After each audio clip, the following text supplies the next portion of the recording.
just celebrate life, which I feel like, I don't know about all the kids, but I feel like we had a pretty good celebration this weekend, don't you think? Yeah. Well, I want to introduce this guy to you. I've seen this particular person growing up through the church my whole life, and he's a little bit younger than me.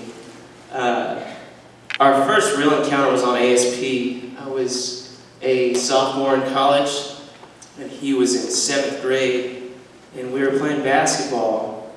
He was so much better than I was, and I hated you for that. I went up for a layup. The kid's like 5 foot tall, which I'm not a lot different.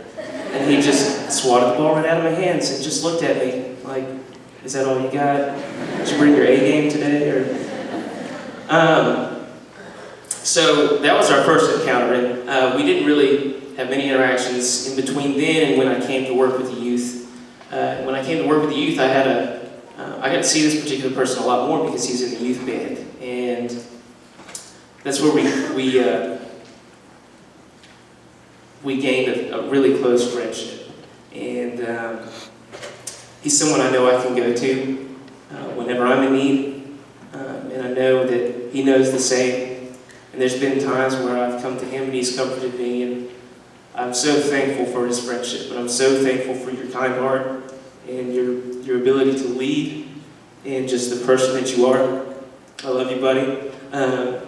John Bailey spoke over Christmas about the Maybe It's a Wonderful Life, and if you know the character Mary in there, she seems to always be able to keep it together, which I'm seeming to have a little bit of a problem with today.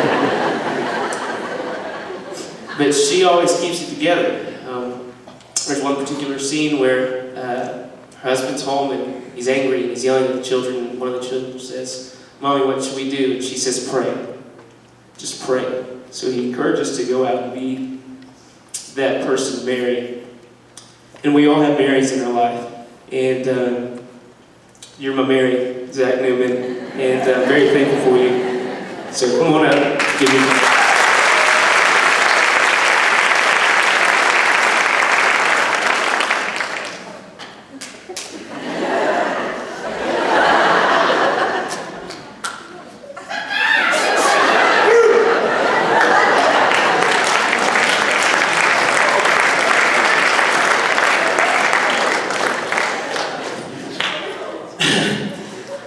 Thank you, Grant. I love you too. You're awesome. Well, I'm here to give the talk about celebrating life. And when I was first asked to give this talk, I was a little bit hesitant. I didn't really know what I was going to talk about. Because most of the time, you hear these talks here at Discovery, and a lot of people have these big, dramatic stories where some big fall from grace, and they find God in a big, big way. And I feel like I don't really have a big, dramatic story like that. My life's always been pretty much together. I come from a good family. Parents are always there for me. Everyone in my family loves me a lot. So I was just kind of like, what on earth am I going to talk about? But as I prayed more and more about it, I realized that it doesn't matter what your story is, you have one, and God's given it to you for a purpose, and your story is something to be celebrated no matter what. And I know I said that I've had a pretty good life so far, but that doesn't mean that it's always been easy for me. There's been struggles. Everybody has struggles that get in the way of you celebrating the life that God has given you. When I come across these struggles, I try to go to God to get past them, and I go to His Word and I read His Bible. And one of the verses that's really helped me through my struggles is 1 Timothy 4:12, and it says, "Do not let anyone look down on you because you are young, but set an example in speech, life, love, faith, and purity." The reason I love that verse so much is because it's just a universal verse. It's applicable to everything. The way I look at it is if you take the word young in that verse and you pull it out and you can put anything you want in there and it'll work for you. Do not let anyone look down on you because you are from the wrong part of town.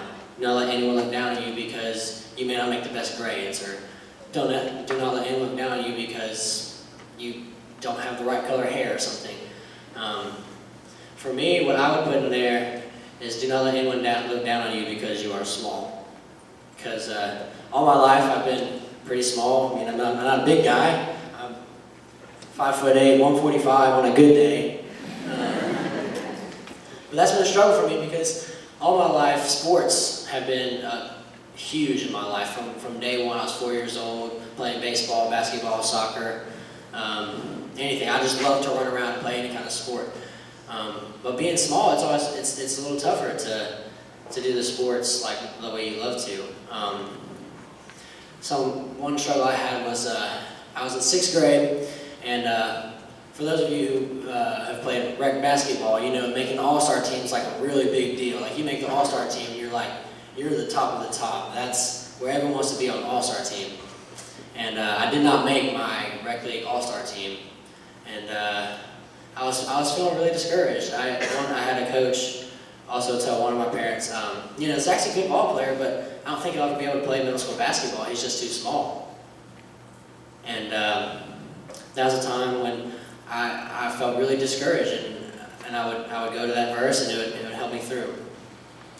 Also, 7th grade, middle school, I didn't make my 7th grade baseball team either. I actually had to go play for another team, another school. The way middle school baseball works, it's more like travel ball. It's not school affiliated. You can just kind of play for whoever. So I had to go play for Hampton Cove Middle. I went to Huntsville Middle, and I had to go play for Hampton Cove Middle because the coach was just saying he's too small. He can't play on this team. He won't be good enough. But then 8th grade year rolled around. I finally made the Huntsville Middle team. I wasn't playing a lot. Felt kind of like maybe I'm just not a good player. Maybe I really am too small for this. And then transitioning 8th grade to freshman year in the summer, I'm playing for the Huntsville High kind of like pre-freshman team. It's like 13, 14U team. And the final game comes and we lost. And our coach is kind of chewing us out a little bit because a lot of the team wasn't giving a lot of effort. And he called me out and he was like, now, Zach, he may not be the best player, and to be honest, he may not even make our high school team. He probably won't. But at least he goes out and gives 100% every time. So he kind of half complimented me, a little backhand compliment there. But I was like, wow, he thinks I'm not going to make the team. That hurt. Like, my dreams were kind of crushed a little bit because my whole life, my dad's played baseball, his dad played baseball. It's kind of like it runs in our family, and I was just kind of thinking to myself, this is where it's going to end. And I was just feeling really discouraged. But in these times when I was feeling discouraged, I would go to God and I would look at that verse, 1 Timothy 4:12, and I would say, do not let anyone look down on me because I'm small, but set an example. And that verse has really inspired me, and it helped me to push through. And I ended up actually making my middle school basketball team, and in that coach's face. I made the freshman baseball team, which, by the way, actually, I was so discouraged that I wasn't going to make about the baseball that during freshman tryouts, I actually thought to myself in the back of my mind, I almost hope that I don't make the team. That passed through my mind a couple times. But I ended up making it. I went on to play. I played 3 years of high school basketball also. I played 4 years, it'll be my 4th year of high school baseball. And I'm now signed to play college baseball at Marion Military next year. So I just really feel like that when I look at that verse and I think about celebrating life, it's that God has bigger plans for you than what you can see. And that if you use the tools that He's given you to glorify Him, that is celebrating life. It doesn't matter if you're not the right height, or if you're too big, or you're not making the right test scores, or you're from the wrong side of town. It doesn't matter because God has put you there for a reason. And that reason is to glorify Him. And as long as we do that, we can live happy lives and we just celebrate in the glory of God. So, as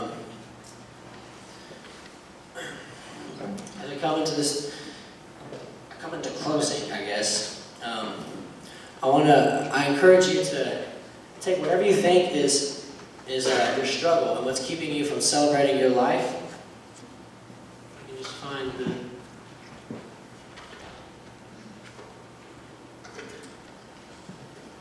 There it is. Got it. Okay.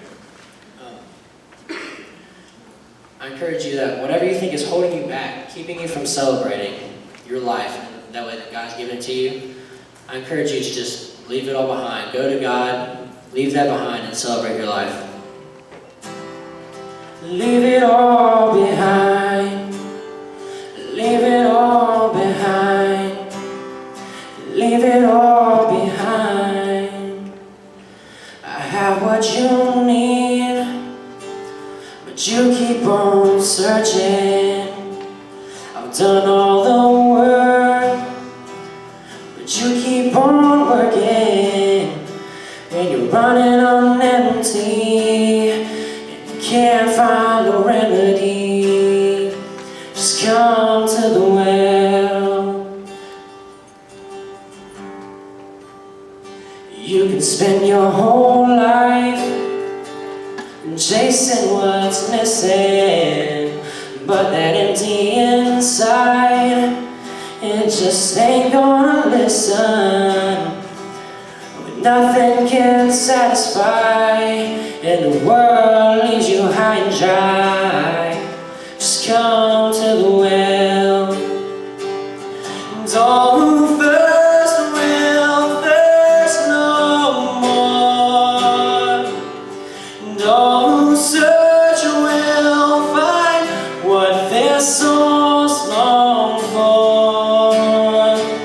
The world will try, but it can never fail. So leave it all behind and come to the well.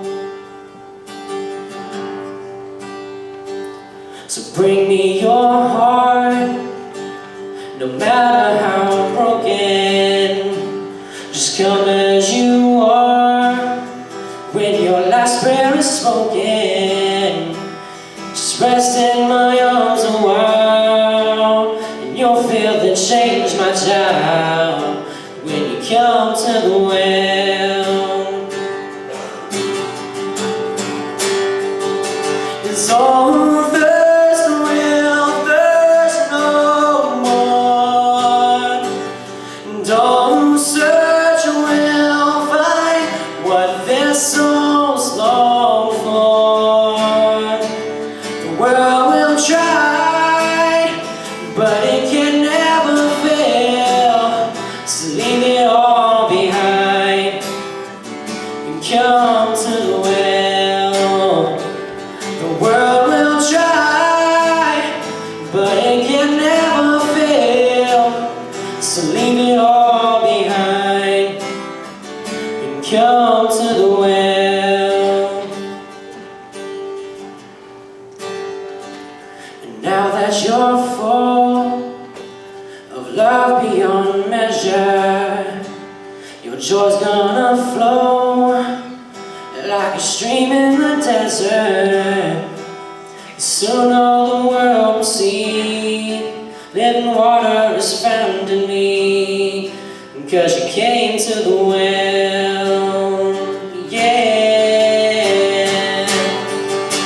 And all who thirst will thirst no more, and all who search will find what their souls long for. The world will try, but it can never fail. So leave it all behind and come to the well. Yeah, leave it all behind. Just leave it all behind. Leave it all behind. Leave it all behind. Leave it all behind and come to the well.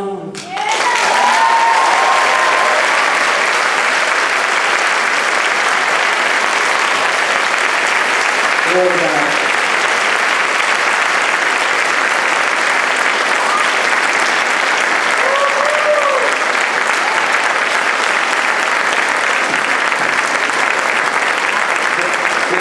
Come back.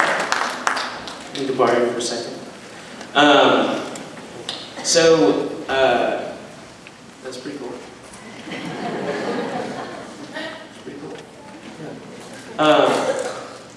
So you are the epitome of what it means to celebrate life, and you've always stayed constant to this church and constant to our youth group. And so what I want to do today is when I graduated high school, Matt Bell gave me this clutching cross. And so in times of need, it's formed for a hand, much like our baby hands. That's right. So I want to give it to you, not because I ever think that you'll stray from God, but so that you don't forget this place. And so that you always remember that all these people that are here today will love you always. So thanks.